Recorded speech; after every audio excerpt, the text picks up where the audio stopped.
Há aproximadamente 2.800 anos, nas margens do Rio Jordão, algo extraordinário aconteceu. Um machado de ferro, perdido nas águas profundas, desafiou todas as leis conhecidas da natureza e flutuou até a superfície. Este evento, registrado no livro bíblico de 2 Reis capítulo 6, versículos 1 a 7, permanece como um dos episódios mais intrigantes da história antiga. Mas o que realmente aconteceu naquele dia? Existe alguma explicação científica que possa lançar luz sobre este fenômeno aparentemente impossível? Neste texto, vamos explorar profundamente a história do machado de Eliseu, examinando não apenas o contexto histórico e cultural, mas também as possíveis explicações físicas para este evento extraordinário. Vamos mergulhar nos princípios da densidade, flutuabilidade, pressão atmosférica e outras forças naturais que governam nosso mundo físico. Nossa jornada nos levará desde os conceitos básicos da física até as teorias mais sofisticadas sobre como eventos aparentemente milagrosos podem ocorrer dentro das leis naturais estabelecidas. Quem era Eliseu? Para compreender completamente este evento, precisamos primeiro conhecer o protagonista da história. Eliseu foi um profeta que viveu no reino de Israel durante o século 9 a.C., aproximadamente entre 850 e 800 a.C. Ele foi discípulo e sucessor do famoso profeta Elias, e sua vida foi marcada por numerosos eventos extraordinários que desafiavam as explicações convencionais de sua época. Eliseu não era apenas um líder religioso isolado. Ele atuava como conselheiro de reis, mentor de jovens estudantes de profecia e mediador em questões políticas e sociais. Sua influência se estendia por todo o reino, e ele era conhecido tanto por sua sabedoria quanto pelos fenômenos inexplicáveis que ocorriam em sua presença. O profeta dirigia uma escola de profetas, uma espécie de instituição educacional onde jovens homens eram treinados em conhecimento espiritual, liderança e sabedoria prática. Esta escola não era apenas um centro de estudos teológicos, mas também um lugar onde habilidades práticas eram desenvolvidas. Os estudantes não eram sustentados por doações, eles trabalhavam com suas próprias mãos, construindo suas habitações e provendo suas necessidades básicas. A história do machado perdido. A narrativa começa de forma bastante comum e prática. Os discípulos de Eliseu aproximaram-se dele com uma necessidade simples. O local onde viviam e estudavam havia se tornado pequeno demais para acomodar todos os estudantes. Era necessário expandir as instalações, construir um novo espaço mais amplo para a comunidade crescente. A solução proposta era igualmente prática. Iriam até as margens do Rio Jordão, cortariam árvores e usariam a madeira para construir um novo alojamento. Eliseu concordou com o plano e, quando os discípulos pediram que ele os acompanhasse, ele aceitou. Este detalhe aparentemente pequeno revela muito sobre o caráter do profeta. Ele não era um líder distante, mas alguém disposto a participar do trabalho físico e estar presente com seus seguidores. Ao chegarem ao Rio Jordão, os jovens começaram a trabalhar com machados, derrubando árvores. Um dos discípulos, no entanto, enfrentava uma situação particularmente difícil.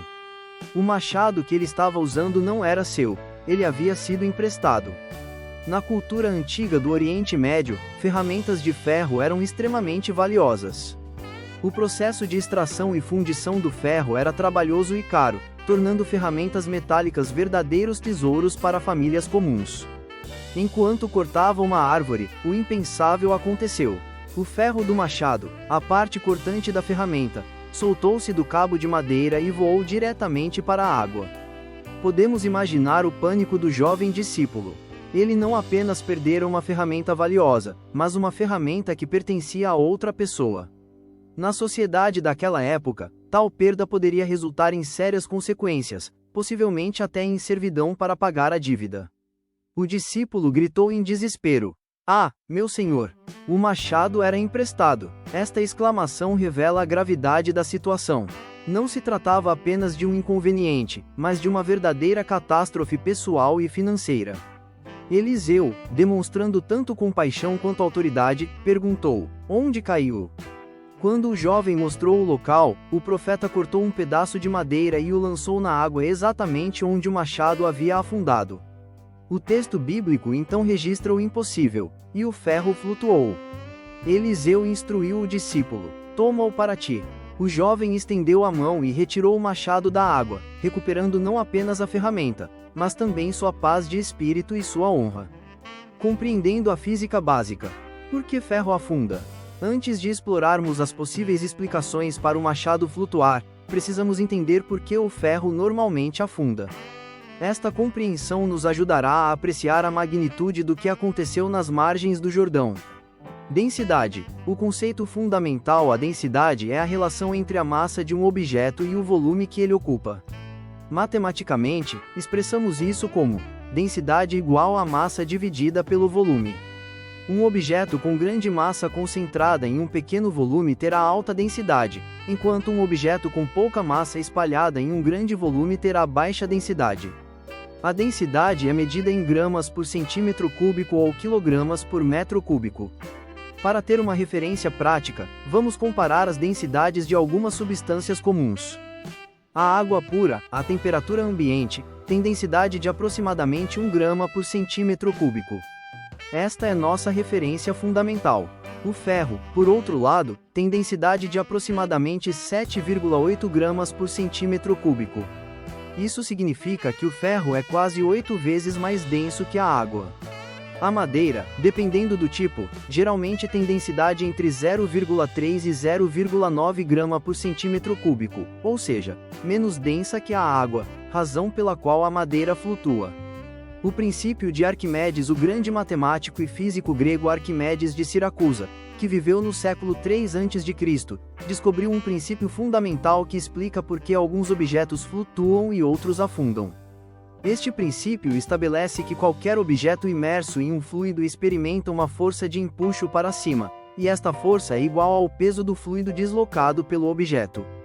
Vamos simplificar isso com um exemplo prático. Imagine que você mergulha uma bola na água. A bola ocupa um espaço que antes estava cheio de água. Esta água que foi empurrada para o lado tem um determinado peso. A força que empurra a bola para cima é exatamente igual ao peso desta água deslocada. Agora, se a bola for mais leve que o volume de água que ela desloca, ela flutuará. Se for mais pesada, ela afundará. É assim simples e elegante. No caso do machado de ferro, quando ele cai na água, ele desloca um volume de água igual ao seu próprio volume. Mas o peso do ferro é muito maior que o peso deste volume de água deslocado. Resultado: o empuxo para cima não é suficiente para vencer o peso do ferro, e o machado afunda rapidamente. Para que o machado flutuasse naturalmente, ele precisaria deslocar um volume de água cujo peso fosse maior que seu próprio peso. Mas como o ferro é tão denso, isso simplesmente não acontece em circunstâncias normais. Explicações científicas possíveis. Desvendando o impossível, agora chegamos à parte mais fascinante de nossa investigação. Como um objeto de ferro poderia ter flutuado na água?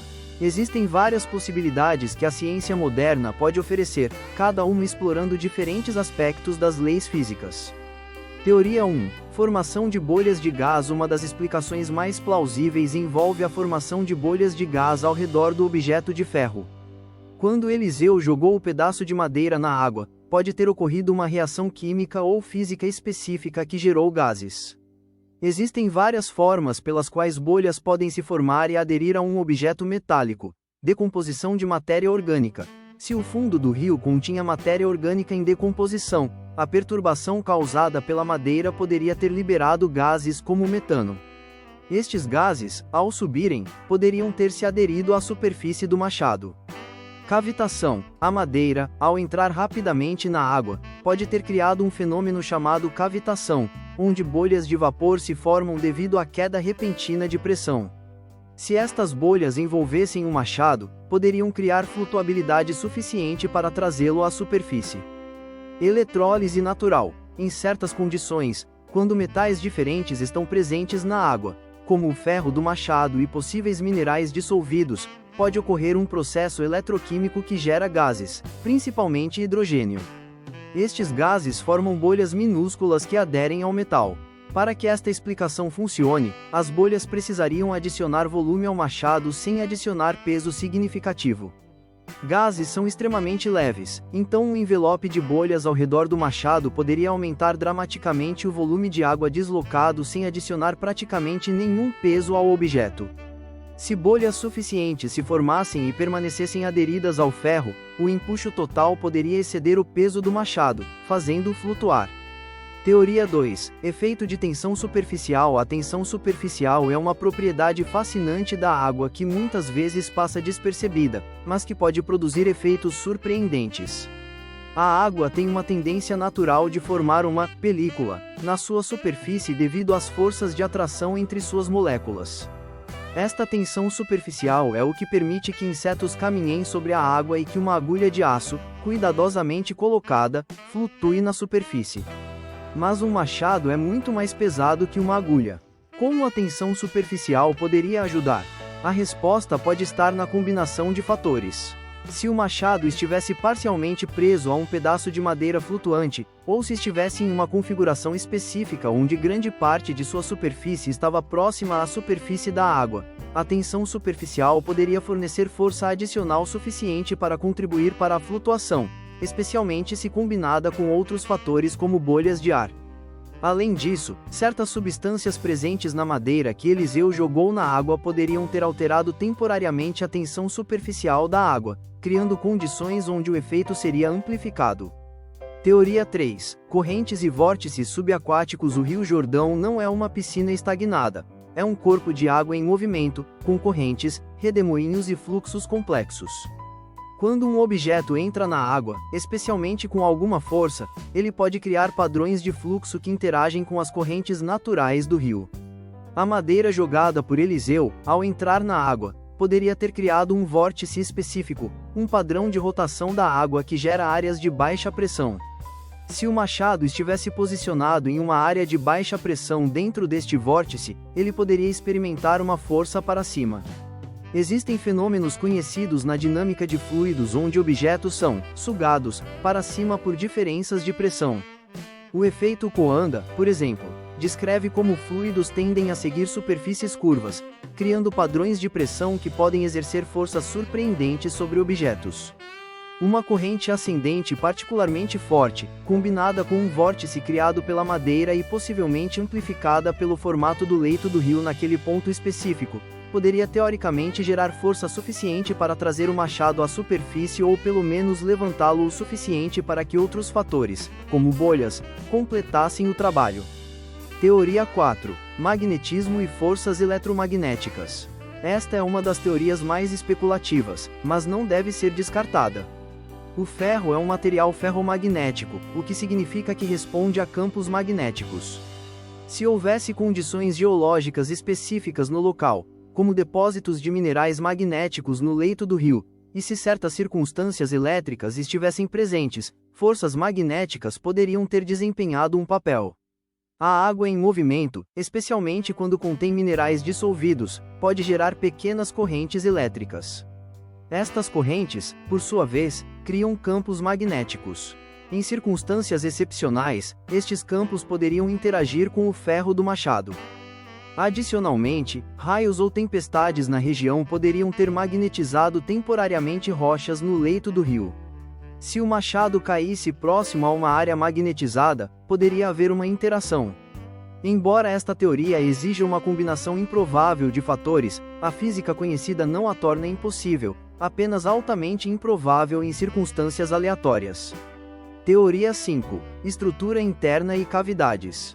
Esta teoria considera a possibilidade de que o machado em questão não fosse ferro maciço, mas tivesse uma estrutura interna com cavidades. Embora os machados antigos fossem geralmente sólidos, processos de fundição imperfeitos poderiam criar bolhas de ar presas no metal. Se o machado tivesse cavidades internas suficientes cheias de ar, sua densidade média poderia ser significativamente menor que a do ferro sólido. Embora ainda provavelmente mais denso que a água, a presença de ar interno reduziria a velocidade de afundamento e poderia, em combinação com outros fatores, como bolhas externas ou correntes, permitir a flutuação. Este cenário é especialmente interessante porque a tecnologia metalúrgica da época não era perfeita, e inclusões de ar em peças fundidas eram relativamente comuns. Teoria 6. Biomineralização e bactérias. Pesquisas modernas revelaram que certas bactérias podem interagir com metais de maneiras surpreendentes. Algumas espécies de bactérias formam biofilmes, camadas de micro-organismos que se aderem às superfícies. Outros tipos podem até mesmo produzir gases como resultado de seu metabolismo. Se o Rio Jordão naquele local específico tivesse populações bacterianas que formassem biofilmes rapidamente, ou que produzissem gases ao entrar em contato com ferro, a perturbação causada pela madeira poderia ter desencadeado uma rápida colonização bacteriana do machado, gerando bolhas ou uma camada de material biologicamente ativo que alterasse suas propriedades de flutuação. Esta teoria é particularmente fascinante porque conecta biologia e física de maneiras inesperadas. A interação entre a madeira e o ferro, o papel do catalisador. Um elemento crucial na história é a madeira que Eliseu cortou e jogou na água. Este não era um gesto aleatório ou meramente simbólico, a madeira desempenhou um papel físico específico no evento. Propriedades químicas da madeira. A madeira contém diversas substâncias químicas, celulose, lignina, taninos, resinas e outros compostos orgânicos. Quando madeira fresca é mergulhada na água, especialmente se for cortada recentemente, ela libera algumas dessas substâncias na água circundante. Taninos, por exemplo, são compostos que podem alterar a química da água. Algumas resinas podem afetar a tensão superficial. Compostos orgânicos podem servir como nutrientes para bactérias, acelerando processos de fermentação que produzem gases. Ação mecânica. Além dos efeitos químicos, a madeira tem efeitos mecânicos imediatos ao entrar na água. Primeiro, ela desloca a água, criando ondas e correntes que propagam pelo volume de água circundante. Estas perturbações podem alcançar o fundo e interagir com o machado afundado. Segundo, dependendo do tamanho e formato do pedaço de madeira, ele pode criar vórtices específicos, padrões de movimento circular da água que podem gerar áreas de baixa pressão. Terceiro, a madeira, sendo flutuante, pode estabelecer um ponto de referência visual na superfície, facilitando a localização exata do machado submerso e permitindo ação direcionada. A madeira como condutor de força. Uma possibilidade física interessante é que a madeira, sendo alongada e rígida, poderia transmitir força mecânica através da água de maneira mais eficiente que a água sozinha. Quando Eliseu jogou a madeira, ela pode ter criado uma onda de pressão que viajou diretamente até o machado, fornecendo impulso ascendente. Este efeito seria similar ao de usar uma vara para empurrar algo debaixo d'água. A vara pode transmitir força de maneira mais direcionada que simplesmente agitar a água. Condições específicas do Rio Jordão. O local específico onde o evento ocorreu pode ter desempenhado papel crucial. O Rio Jordão tem características únicas que poderiam influenciar eventos físicos incomuns. Geografia e geologia. O Jordão flui em um vale de rift, uma fenda geológica onde placas tectônicas se separam. Esta região tem atividade geológica única, incluindo minerais específicos no solo e nas rochas, possíveis campos magnéticos localizados e características químicas especiais na água devido aos minerais dissolvidos. A composição mineral da água do Jordão inclui cálcio, magnésio, potássio e outros elementos que podem afetar propriedades físicas como densidade, tensão superficial e condutividade elétrica. Variações sazonais. O tempo do ano poderia ter sido crucial. Durante diferentes estações, o rio tem profundidades, velocidades de corrente e temperaturas variadas. Após chuvas, o rio carrega mais sedimentos e matéria orgânica. Durante períodos secos, sua composição química se concentra. A temperatura da água afeta diretamente a densidade e a tensão superficial. Água mais fria é ligeiramente mais densa e tem maior tensão superficial que água quente. Características do leito do rio. O fundo do rio naquele local específico poderia ter características especiais, uma depressão onde correntes circulares se formam naturalmente, rochas de composição magnética específica, ou concentrações de matéria orgânica em decomposição que liberava gases. Perspectivas modernas. Experimentos e reprodução. Cientistas modernos tentaram reproduzir condições similares em laboratórios e ambientes controlados para entender melhor como objetos de ferro poderiam flutuar. Experimentos com hidrofobia. Pesquisadores descobriram que superfícies hidrofóbicas, que repelem água, podem criar bolsões de ar que permitem que até objetos metálicos flutuem. Se a superfície do machado tivesse sido tratada com alguma substância natural, óleo, cera, resina, poderia ter desenvolvido propriedades parcialmente hidrofóbicas. Experimentos mostraram que agulhas de aço revestidas com substâncias hidrofóbicas podem flutuar, não apenas devido à tensão superficial, mas devido à formação de uma camada de ar entre o metal e a água. Estudos de dinâmica de fluidos, simulações computacionais modernas de dinâmica de fluidos revelaram que objetos submersos podem experimentar forças ascendentes surpreendentemente fortes quando certas configurações de fluxo são estabelecidas. Vórtices específicos podem criar armadilhas de baixa pressão que efetivamente sugam objetos para cima. Pesquisas arqueológicas e estudos de ferramentas de ferro da antiguidade revelaram que muitas tinham composição não uniforme, com inclusões de outros materiais e às vezes cavidades internas. Isto valida a teoria de que o machado específico de Eliseu poderia ter tido densidade menor que ferro puro. Dimensão além do físico. Quando a ciência encontra o inexplicável após explorar todas estas teorias científicas, devemos reconhecer honestamente que nenhuma explicação individual, ou mesmo combinação delas, necessariamente garante que um machado de ferro flutuaria. As condições precisariam ser extraordinariamente específicas, uma convergência improvável de múltiplos fatores. O papel do conhecimento específico. Uma possibilidade intrigante é que Eliseu possuísse conhecimento específico sobre as condições locais. Ele conhecia aquele local do rio. Talvez soubesse que, em determinadas circunstâncias, hora do dia, temperatura, estação, certos efeitos físicos eram mais prováveis. Seu corte e lançamento da madeira pode ter sido baseado em conhecimento empírico sobre como criar as condições necessárias. Civilizações antigas possuíam conhecimento prático sobre fenômenos naturais que hoje atribuiríamos à física, mesmo sem ter a linguagem matemática moderna para descrevê-los. Eliseu, como líder e estudioso, poderia ter tido acesso a tal conhecimento. A convergência extraordinária, talvez o verdadeiro milagre, não seja a suspensão das leis físicas, mas a convergência extraordinária de condições naturais, a composição específica do machado, a química particular da água naquele momento, a formação de bolhas precisas, correntes específicas, temperatura ideal, e a ação catalítica da madeira, tudo ocorrendo simultaneamente. Do ponto de vista estatístico, tal convergência seria tão improvável que pareceria impossível. E talvez seja exatamente isso que define um milagre, não necessariamente a violação das leis naturais, mas a ocorrência impossível de condições naturais que normalmente nunca se alinhariam. Além das explicações materialistas. Para muitos que estudam este evento de uma perspectiva espiritual, as explicações físicas, embora interessantes, não capturam a essência do ocorrido. O milagre não está apenas no machado flutuando, mas na intervenção dirigida e intencional no momento exato de necessidade.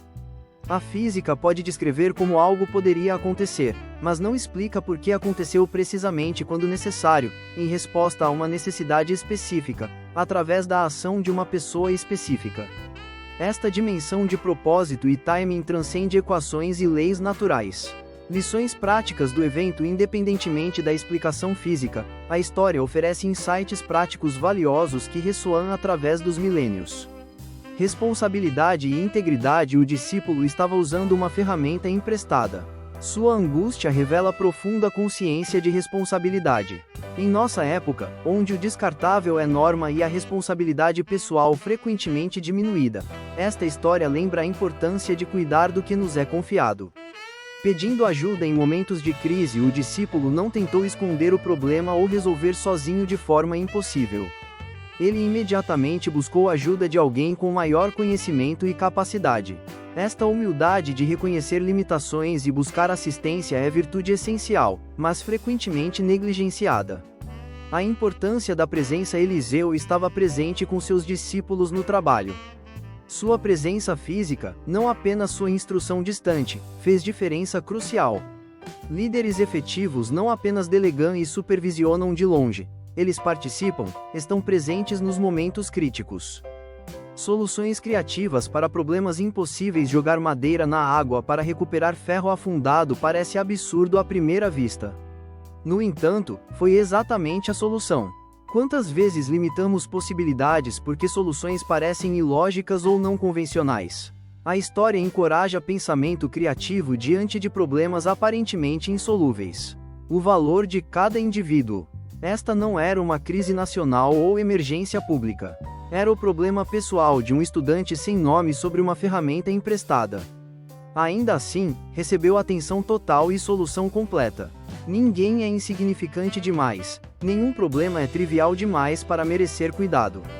Conclusão: o encontro entre ciência e maravilha. Nossa jornada através da física do machado flutuante de Eliseu revela verdade fascinante. Ciência e maravilha não são opostos, mas companheiros em nossa busca por compreensão. A física moderna oferece múltiplas teorias: formação de bolhas, tensão superficial, vórtices, magnetismo, estrutura interna, ação bacteriana, que, individual ou coletivamente, poderiam contribuir para que ferro flutuasse. No entanto, a convergência precisa de condições necessárias permanece extraordinária. Talvez a verdadeira lição não seja escolher entre explicação natural ou sobrenatural, mas reconhecer que realidade é mais rica e complexa que categorias simples sugerem. O universo opera sob leis consistentes: densidade, empuxo, pressão, magnetismo, mas a aplicação dessas leis pode produzir resultados que desafiam expectativas comuns e parecem impossíveis. Para o estudante de física, esta história é convite para explorar fenômenos de flutuação, dinâmica de fluidos e interações materiais com renovado sentido de maravilha. As mesmas leis que fazem navios flutuarem e aviões voarem podem, sob condições extraordinárias, fazer ferro flutuar. Para o pensador filosófico, a história levanta questões sobre natureza da causalidade, propósito e significado. Se explicações físicas são possíveis, isso diminui o significado do evento?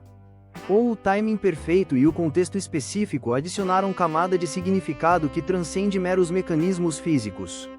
Para a pessoa comum enfrentando machados perdidos na vida, problemas aparentemente irrecuperáveis, situações impossíveis, perdas que parecem permanentes, a história oferece esperança. O que parece perdido nas profundezas pode ser recuperado. O impossível pode se tornar possível. Soluções podem vir de direções inesperadas, através de métodos que desafiam lógica convencional. O Rio Jordão continua fluindo hoje, suas águas carregando a mesma composição química, governadas pelas mesmas leis físicas de milhares de anos atrás. O ferro ainda afunda quando jogado na água. No entanto, em um dia específico, em um momento específico, sob condições específicas, através da ação de uma pessoa específica, algo extraordinário aconteceu. Este evento permanece na fronteira onde física encontra propósito, onde lei natural encontra necessidade humana, onde o ordinário se torna extraordinário. É lembrete de que vivemos em um universo governado por leis consistentes, mas também aberto a possibilidades que excedem nossa compreensão completa. A história do machado de Eliseu nos ensina que devemos permanecer humildes diante dos mistérios que ainda não compreendemos completamente, enquanto continuamos buscando entender os mecanismos pelos quais nosso mundo opera. Devemos ser rigorosos em nossa investigação científica, mas também abertos à maravilha que eventos extraordinários inspiram. No final, talvez a pergunta mais importante não seja exatamente como o ferro flutuou, mas o que fazemos com nossa resposta a eventos que desafiam nossas expectativas. Permitimos que expandam nossa imaginação? Motivam-nos a estudar mais profundamente as leis naturais? Abrem-nos para possibilidades além de nossa experiência limitada? O machado que flutuou nas águas do Jordão há quase 3 milênios continua a flutuar em nossa imaginação coletiva, não apenas como curiosidade histórica, mas como símbolo de possibilidades extraordinárias. Seja através de convergência improvável de condições físicas, seja através de intervenção que transcende explicação material, o evento nos convida a olhar além do óbvio, a questionar o impossível, e a permanecer abertos ao extraordinário. A física nos ensina que o universo opera sob leis matemáticas elegantes. A história do machado de Eliseu nos lembra que essas mesmas leis podem produzir resultados que inspiram admiração, desafiam expectativas e nos convidam a reconhecer que há mais na realidade do que nossos modelos atuais completamente descrevem. E neste espaço entre conhecimento e mistério, entre explicação e maravilha, encontramos convite permanente para explorar, questionar e admirar o mundo extraordinário que habitamos.